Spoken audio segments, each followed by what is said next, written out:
ہاں جی، اس واؤ پہ لین کا قاعدہ جاری ہوگا اور اس واؤ پہ مد کا قاعدہ جاری ہوگا، یعنی کہ واؤ کے اوپر جزم لگی ہوئی یہ بھی واؤ ساکن ہے، اس واؤ کے اوپر جزم لگی ہوئی تو یہ بھی واؤ ساکن ہے۔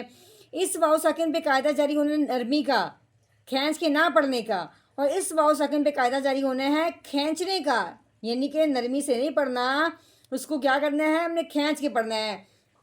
اب قاعدہ کیسے جاری ہوتا ہے، یہ بات سمجھنے والی ہے کہ جب بھی واؤ ساکن ہو اس سے پہلے حرف پہ زبر آ جائے، واؤ ساکن ہو اس سے پہلے حرف کو دیکھنا ہے، اس پہ زبر آ جائے، وہ پہلے حرف کو اس کے ساتھ ملاتے ہوئے نرمی سے ادا کرنا ہے، نہ تو کھینچنا ہے نہ ہم نے جھٹکا لگانا ہے۔ اب یہ جو حرف ہے واؤ ساکن ہے، اس سے پہلے حرف کو دیکھا ہے تو اس کے اوپر پیش آ جائے، آ گئی ہے۔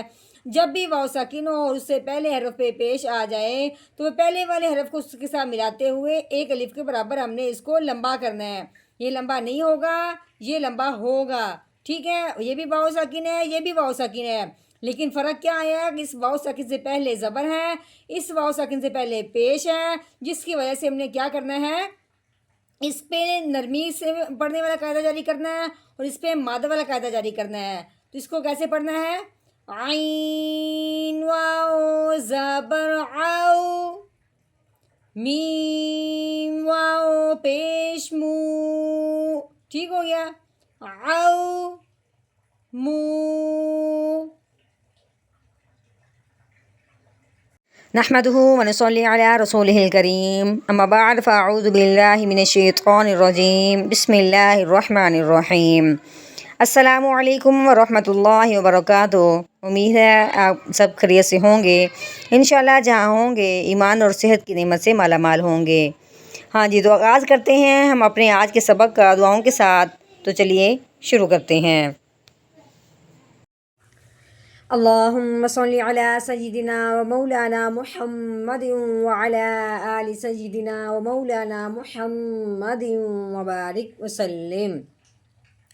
رب اشرح لی صدری ویسر لی امری واحلل عقدۃ من لسانی یفقہوا قولی۔ رب زدنا علما، رب زدنا علما، رب زدنا علما۔ اعوذ باللہ من الشیطان الرجیم، بسم اللہ الرحمن الرحیم۔ ہاں جی، یہ فا ہے، اس کے نیچے جو لگی ہوئی ہے اس کو زیر کہتے ہیں۔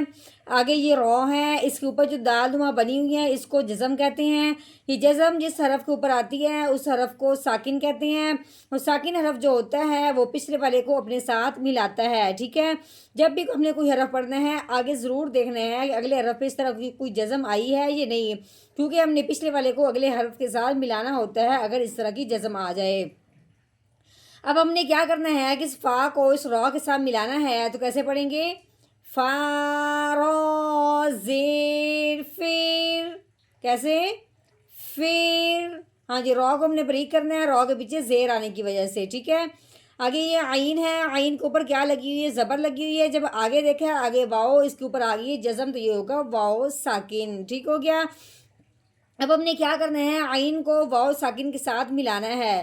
یہاں واؤ ساکن کا قاعدہ جاری ہوتا ہے کہ جہاں واؤ ساکن ہو اس سے پہلے حرف پہ آ جائے اگر زبر، واؤ ساکن ہو اس سے پہلے حرف پہ زبر آ جائے تو وہ اس حرف کو، اس واؤ کو واؤ ساکن کہتے ہیں، یعنی اس واؤ ساکن پہ لین کا قاعدہ جاری ہوگا، کیونکہ پچھلے حرف پہ اگر زبر آ جائے تو اسے لین کہتے ہیں۔ لین کا مطلب یہ ہوتا ہے کہ اس کو ہم نے پچھلے والے کو اس کے ساتھ ملاتے ہوئے نرمی سے ادا کرنا ہے، کھینچتے ہوئے یا جھٹکا لگاتے ہوئے نہیں پڑھنا۔ تو کیسے پڑھیں گے، عین واؤ زبر آؤ، پھر آؤ۔ ہاں جی، آگے یہ نون ہے، نون کے اوپر لگی ہوئی زبر، کیسے پڑھیں گے، نون زبر نا، فرعون۔ ہاں جی، آگے واؤ، واؤ کو ہم نے ہونٹوں کی گلائی سے ادا کرنا ہے، دانتوں سے ادا بالکل نہیں کرنا۔ آگے یہ زبر ہے، واؤ کے اوپر زبر لگی ہوئی ہے، کیسے پڑھیں گے، واؤ زبر وا۔ ہاں جی، یہ سا ہے، تا کے بعد جو سا جس کو ہم سا کہتے ہیں، یہ سا نہیں ہے، اس کو نرمی سے پڑھتے ہیں سا کر کے، ٹھیک ہے۔ سا جو ہوتا ہے وہ سیٹی والی آواز نہیں نکالتا. سا کے اوپر کیا لگی ہوئی؟ زبر لگی ہوئی ہے. تو کیسے پڑھیں گے؟ سا زبر سا واسا. ہاں جی. آگے یہ میم ہے، میم کے اوپر لگی ہوئی ہے پیش. آگے واؤ، واؤ کے اوپر آ گئی جزم، تو یہ ہو گیا واؤ ساکن. اب یہاں پہ واؤ ساکن پہ قاعدہ جاری ہوگا مد کا. پیچھے ہم نے قاعدہ جاری کیا تھا لین کا، یہاں پہ قاعدہ جاری ہوگا مد کا.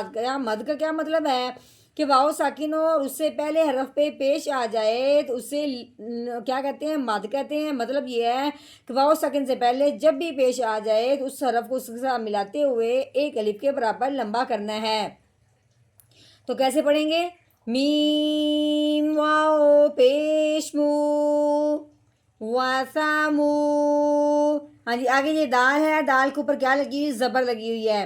دال زبردہ وسمودا. ہاں جی. یہاں پہ ہم نے کرنا ہے وقف. تو وقف صورت میں آخر والا جو رف ہوتا ہے اس کو کر دیتے ہیں ساکن. جس طرح یہ جزم آنے کی وجہ سے حرف ساکن ہوتا ہے، ویسے وقف کی صورت میں آخر والے کو بھی ساکن کر دیتے ہیں. اب ساکن حرف ہونے والا کیا ہے؟ وہ کون سا ہے؟ وہ دال ہے. تو دال حروف قلقلہ میں سے ہے. تو حروف قلقلہ کی تعریف یہ ہے کہ حروف قلقلہ کے اوپر جب جس طرح کی جزم آ جائے یا حروف قلقلہ وقف کی صورت میں ساکن ہو جائے تو اس کو ہلا کے پڑھتے ہیں، نرمی سے نہیں پڑھتے. اب ہم نے اس کو کیسے پڑھنا ہے؟ پہلے ہم نے پڑھا ہے وَثَمُودَ، آگے وقف وَثَمُود. دال کو ہم نے ہلا دیا، ٹھیک ہو گیا. اس کی جگہ سے تھوڑا سا حرکت دے دی. وَثَمُود اس طرح، یعنی کہ اس کا مخرج نکالنا ہے اور وہ بھی ہلاتے ہوئے. ہاں جی. اب اس آیت کا ہم نے مکمل یعنی توڑ کیا ہے. ہماری یہ چھوٹی سی پیاری سی آیت تھی جس کا ہم نے مکمل توڑ کر لیا. اب ہم نے کرنا ہے اس کا مکمل جوڑ، وہ بھی پڑھنا ہے ہم نے روانگی کے ساتھ، یعنی جس میں فرعون اور ثمود کا ذکر ہے. انشاءاللہ ہمارا قرآن پاک مکمل جب ہوگا تو پھر ہم اس کا ترجمہ بھی کریں گے. ٹھیک ہے. فرعون و ثمود، ایک اس کا مطلب فرعون، اس کا مطلب ثمود ہے. ٹھیک ہے. چلیے اب ہم اس کی روانگی کرتے ہیں، تو شروع کرتے ہیں. اعوذ باللہ من الشیطان الرجیم. سورۃ البروج مکیہ. بسم اللہ الرحمن الرحیم. فرعون وثمود. فرعون وثمود.